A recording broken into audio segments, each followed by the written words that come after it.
One thing that we're really proud of at Camo Entratec and Camo KMS is that we make things backwards compatible.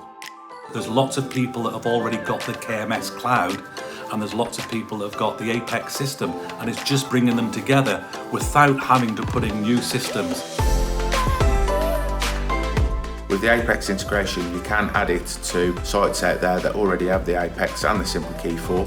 Might require some slight hardware changes, but we won't ask you to take everything out.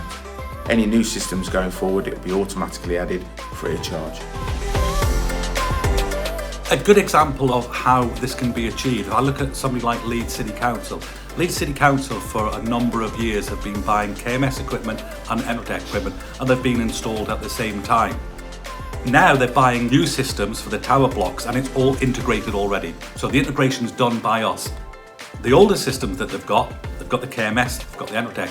So on some of the systems, it's just a case of swapping out the control equipment on the KMS, and as they're doing it as part of an upgrade from, say, an SK3 to an SK4, something they were already doing, they can do it very, very easily, and the integration is then put in. So that's one way of doing it. If you've got just a KMS system, you can put in an Apex door entry system, and that will link in, and vice versa. If you've got just an Entratec system, you can add a KMS system to that with the integration. So there's lots of different ways you can do it, and we think we've come up with every solution that should fit every need.